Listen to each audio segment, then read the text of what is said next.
what else do we need to know about what's going on here? I know you talk about people gossiping and the whole storytelling concept and how we kind of build coalitions by lying to each other. Can you talk about some of these things? Because when we hear these words, we think that's bad, but obviously it exists for a reason. Yeah, that's right. So it's complicated. You're interleaving a bunch of complicated ideas, and I'm happy to go through which anyone you want. But to start with the gossip one, so gossip is a great mechanism to control people's behavior.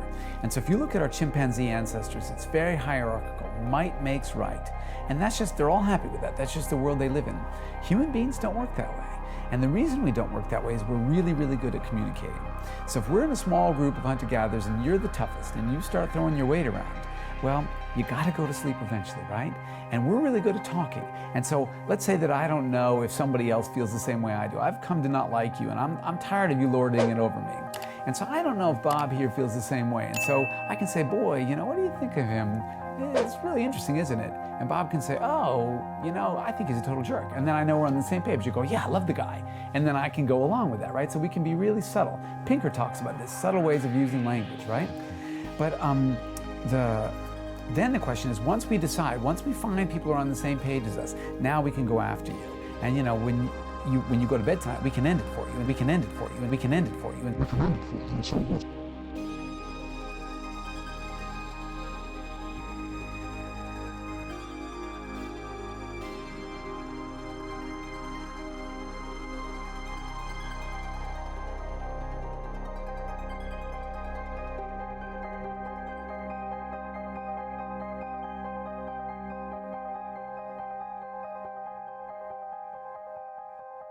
Shalom, Yasharahla. I want to give all praises, honor, and glory to Yahweh, Ba'ashem, Yahushai, to the 144,000 elect, and to the 1/3 of all men, women, and children of the nation of Yasharahla that are all coming back to these laws, statutes, and commandments in these last days.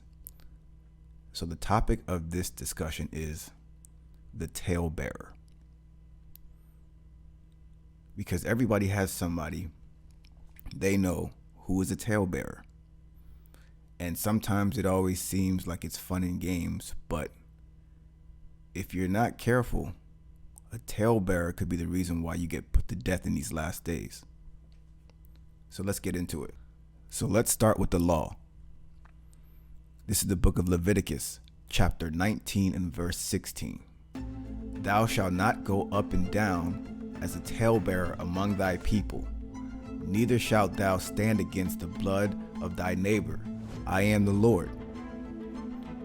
So it is not a good thing. It is a sin to be a talebearer. Because like this Edomite said in the video, when you talebear, what you're actually doing is you are causing confusion. And of course, a talebearer never knows that they're a talebearer. They're just gossiping. They always have a story to tell about someone else. But they don't know the thoughts that are in the minds of these other people. And they could potentially be turning people against said person. That's why it's important not to be a talebearer.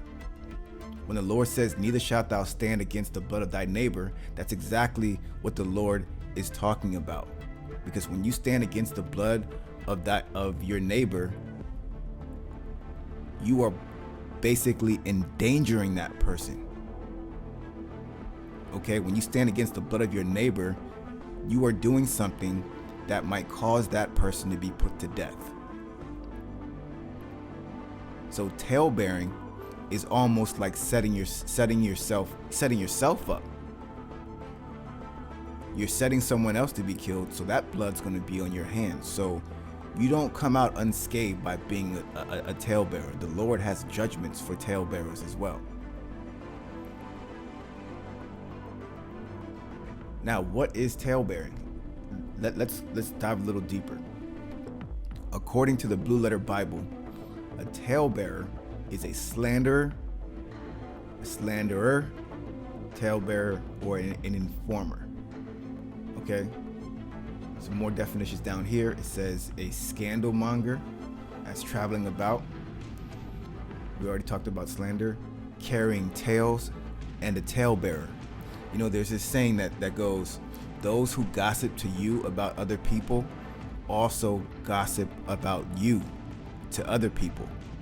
So you have to really know how to move through the spirit when you can identify someone who is a talebearer, because they have no discretion. They don't have any restraint. The more information that you tell them, eventually that information is no longer private. They become the damn internet, because the internet is public. Anything you post on the internet is public information. So if you don't want your information to be out there, don't post it to the internet. Don't post it on Instagram. You know, I never understood how people can be mad when someone takes information that they posted and they run with it. Well, you posted it. If you didn't want it to be put out there like that, you only meant it for a few eyes to see. Why did you post it on the internet? And that actually reminds me of this documentary that I watched on Netflix. I think it was called The Most Dangerous Man on the Internet, and it was based on this guy who created a website for people who wanted revenge on their ex-boyfriends, girlfriends, and etc. And he created a platform where you could go take a picture, like let's just say, couples send pictures to each other, especially couples in the world. And if things don't go well, that person still has your picture. So what they would do is they would go on the internet to this website and they would post private pictures of said person to get revenge. So all airing out all their dirty laundry. That's a form of talebearing. And this caused people to lose their jobs. It caused shame amongst people within their family, and all kinds of sedition occurred. Okay, this guy was a super gremlin for creating this website. And his argument was, well, I'm not the one posting these pictures. These people are. Well, he created it. The spirit, the wicked demon was on him to create a platform for all this entire legion of demons to be talebearers. Right? So talebearing can always go a long way, especially because when you talebear, this information sits in the subconscious minds of these people. And you have to be aware of that. This is the book of Proverbs, chapter 11 and verse 13. A talebearer revealeth secrets, but he that is of a faithful spirit concealeth the matter. So yeah, not everything that you know, you got to go talk to everybody about it. Every conversation that you have with somebody doesn't mean that it's public information. If somebody trusts you enough to give you certain information, then you have to covet that information, because that person trusts you to open a window into their lives to tell you that. And for you to go and spill the beans, whether knowingly or unknowingly, that can be seen as an act of betrayal. But somebody who has wisdom, somebody who is keeping the commandments, when they hear something that seems like a private matter, it's only between them and that other person. If it needs to be escalated to an elder to deal with it accordingly, then okay. At least it's happening in order with a small council. Okay? There's people who thrive off of this negative energy. Okay? And I know from experience, there's people who, when they get mad at people, they don't want to talk to the person that they're mad at. Instead, they go and they talk to somebody else about why they're mad at that person, what that person did. Do you know what so-and-so did?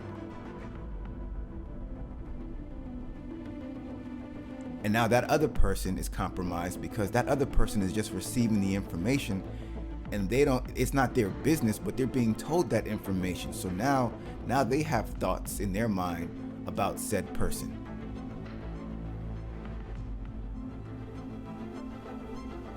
And what if they go and tell somebody else? So you see, things can spiral out of control real quickly when you are a talebearer.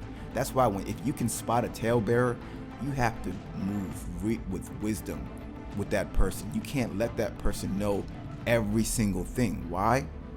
Because they're a talebearer.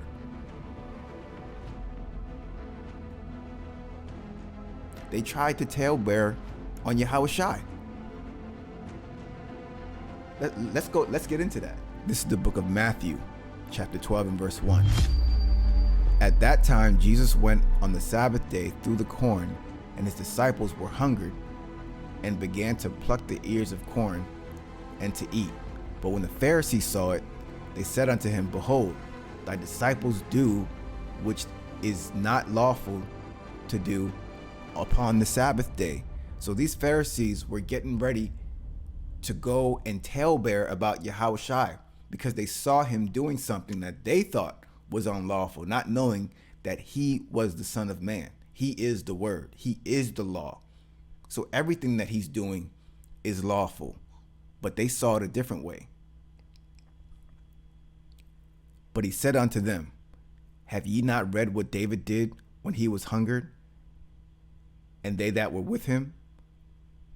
How he entered into the house of God and did eat the showbread, which was not lawful for him to eat, neither for them which were with him, but only for the priests?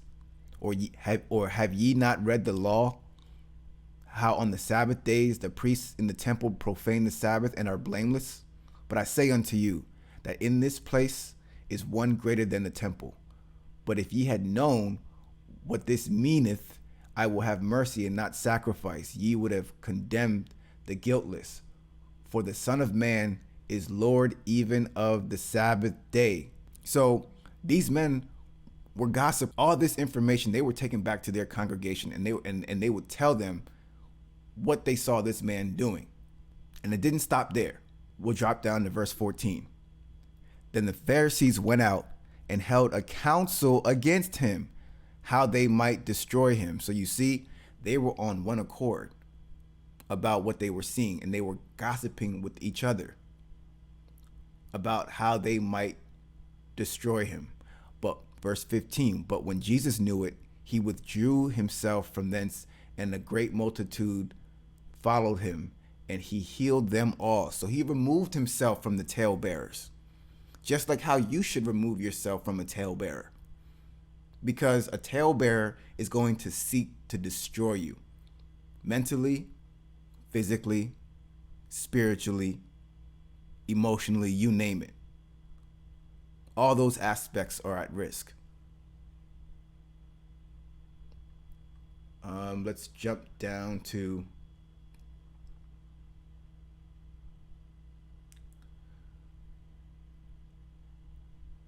verse 22.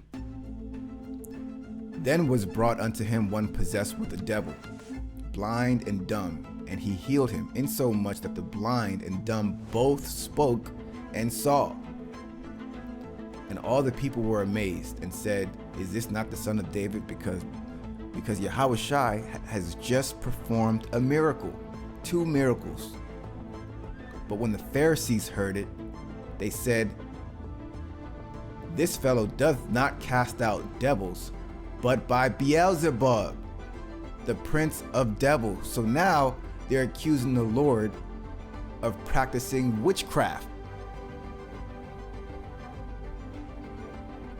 So when they see it in their minds, this isn't the Son of Man, this guy is a witch. So they're going to tell people who believe on them that this man is practicing witchcraft. And that's just like what people do today as it pertains to the men of the Lord. Because of course, they think we're a cult. They think we're into this fringe religion and we're just using the Bible as some tool. But no. All we do is thus saith the Lord, because that's what the Lord said. So you got to be real careful about these talebearers. Let's get some other precepts. This is the book of 1 John chapter 4 and verse 20. If a man say, I love God, and hateth his brother, he is a liar. For he that loveth not his brother whom he hath seen, how can he love God whom he has not seen? So if you're talebearing and trying to turn people against somebody, how can the love of the Most High be within you? That's how you can tell whether somebody is a hypocrite. If you have an evil eye towards your brother, to slander your brother, you can't be of the Lord. You must be a liar. So that tale-bearing spirit is very volatile.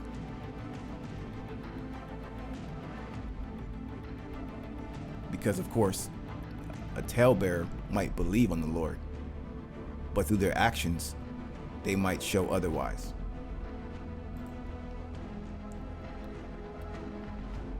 Last precept I want to get into is Ecclesiasticus chapter 3 and verse 24. For many are deceived by their own vain opinion, and an evil suspicion hath overthrown their judgment. So when you talebear, you're deceiving yourself with your own vain opinion, and your evil suspicion is going to overthrow your judgment, whether you know it or not.